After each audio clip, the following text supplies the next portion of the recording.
You're watching NHK Newsline. I'm Keiko Kitagawa in Tokyo.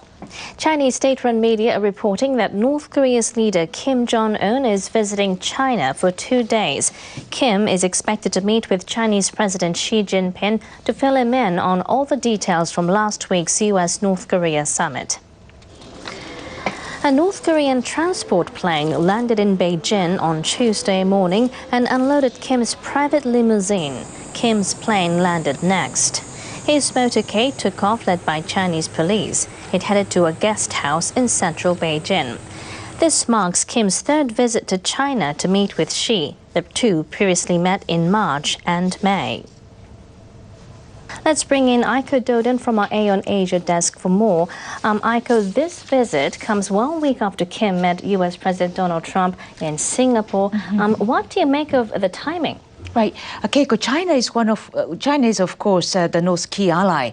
And this visit could be meant to demonstrate just how close those two countries are. And Kim could be trying to gain leverage in his negotiations with the U.S. And alongside the summit, another topic that will likely come up is joint military exercises between the U.S. and South Korea. Seoul and Washington say they've agreed to halt a key one that was set to take place this summer.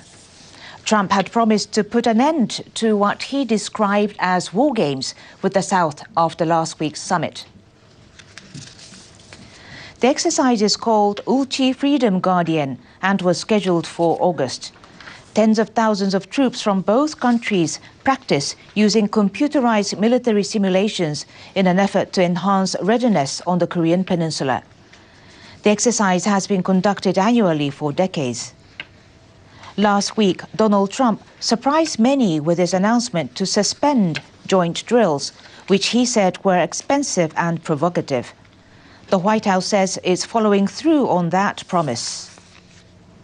As long as the North Koreans continue to act in good faith, as we saw in Singapore, then we expect those things to be on pause at this point. Pyongyang has long railed against the joint drills. The Pentagon says there have not been any decisions yet on other exercises. The suspension is certainly causing a stir across the South. Let's head over there now to hear from NHK World's Kim Chanju in Seoul. Chanju, what kind of reactions are you hearing? Well, there are mixed opinions here. Some people are welcoming the news, so they think it could be a step forward to peace on the Korean peninsula.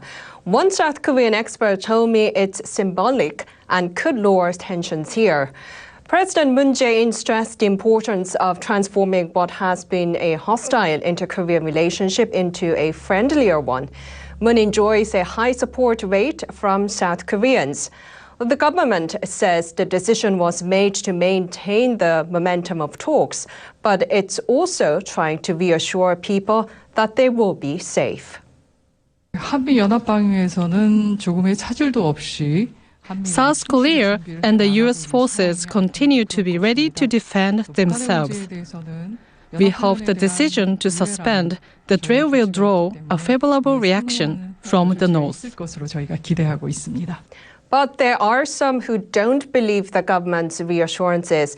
Many are afraid the defense capabilities of the South Korea-U.S. alliance could be weakened.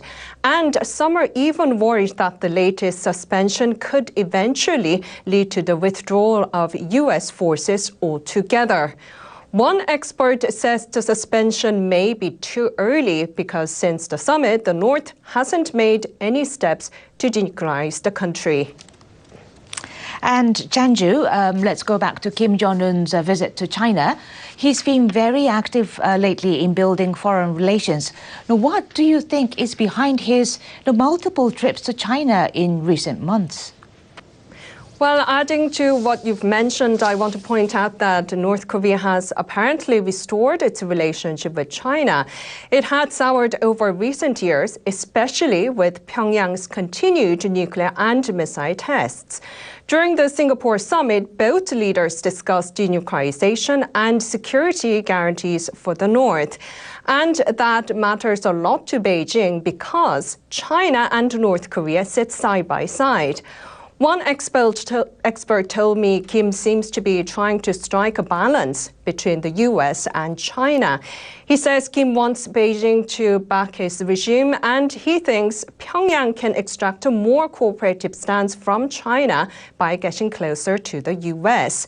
Building on what came out of Singapore, Kim and Xi will likely discuss the status of the Korean War armistice, as well as further economic cooperation between their countries, even in light of tight UN sanctions on the North. Thank you, Chanju.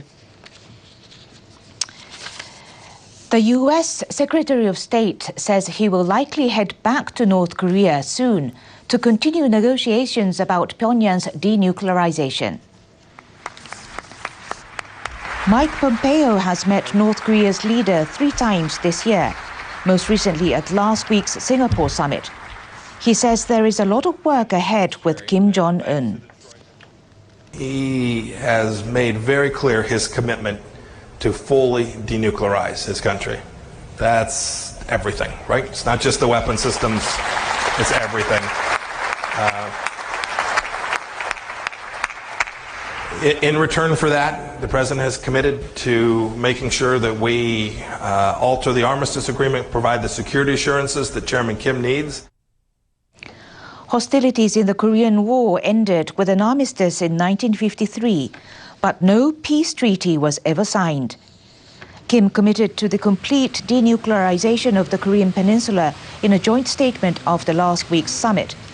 But the document doesn't lay out verification methods, and there is no timeline.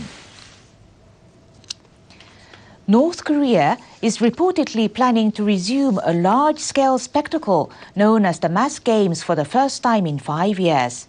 It's believed Pyongyang is trying to boost tourism and currency from overseas. A Beijing-based travel agency that organizes tours says about 100,000 performers will take part. The mass games coincide with celebrations to mark the North's 70th anniversary. Past events have involved flashy performances of song and dance, all aimed at boosting national prestige and demonstrating loyalty to the North's leader. Earlier this year, the Workers' Party said it was going to focus on rebuilding the North's economy. That's it for today's Eye on Asia.